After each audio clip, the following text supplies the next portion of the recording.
right, we're on Niddah Perek Daled Mishnah Vav, 6th Mishnah in the 4th chapter, Masechet Niddah. A little bit of a complicated case. Hopefully, I'll explain it properly. Says the Mishnah, Hamaksha b'toch shmonim shel nekeva.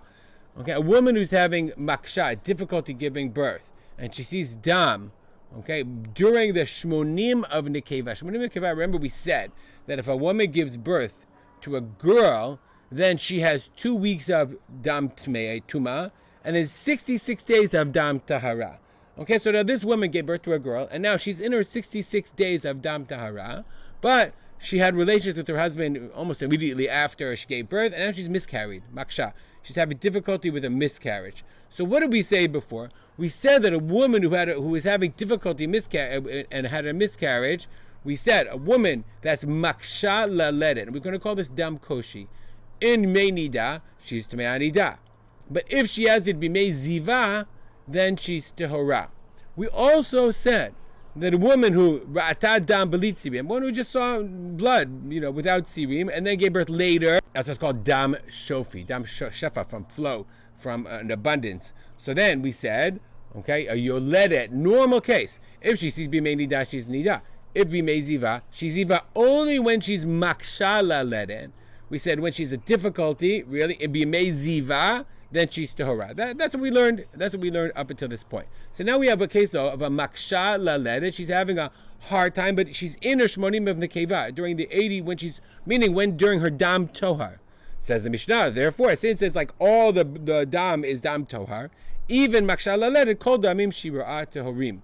All the dam, all the blood she sees is tahor until the fetus is expelled, until she's able to miscarry. Rabbi Lezer mitameh. It says no, that's tameh. Why? Well, we'll see what Rabbi Lezer's logic is in a second. Amar lo Rabbi Lezer. They said to Rabbi Lezer, 1 second. Uma bimkom shehi chmir b'dam hashofi hekel b'dam hakoshi. We're going to do what's called a kal v'chomer. Kal v'chomer, we're going to go from kal, light, to strict. So kal v'chomer means if A is true, then kal v'chomer B is true. So here we have it's like a logical argument. Bimkom shehi chmir b'dam hashofi. Okay, in the case where we're machmir, in the case of a woman giving birth of leidah. So in a normal case, b'dam shofi we're machmir. Remember we said dam shofi, she's a niddah. Hekel b'dam koshi. So we were lenient in the case where it's dam koshi. That's the case of normally we said maksha laledet. So in dam koshi we're mekel. So normally dam shofi we're machmir. She's a tumeah.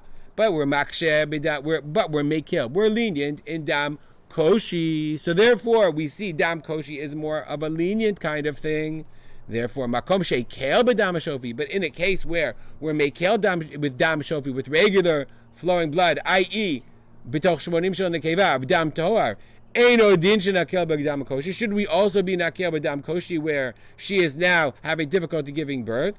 So that's the argument of the Mishnah. So here, in a case where normally, where if the case of yoledet, okay, and she's maksha laledet, and normally we're tahor, we're more mekel for a woman who's tahor. So therefore, maksha laledet b'toch shmonim shel nekeva. Normally, when it's shofi toch shmonim, she's tahora. But here, shouldn't we also? Doesn't matter. We're not mechalek between mei niddah and mei niddah. Shouldn't we also be mechalek and say that she should be tahora in this case? That's the Mishnah's argument to Rabbi Lezer. So he says, you're right, but Amar lehem, dayo lava minadin liot niddah. Dayo means, yes, when you say have a kal v'chomer, yes, the kal v'chomer is true, but it's only true up to the point of the kal. Okay, ma hekel aleha. What normally do we say in the normal case, mitumat ziva?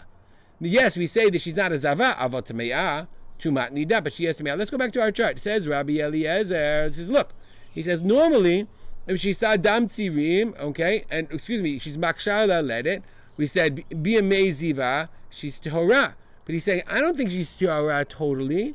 She's tehora from tumat ziva.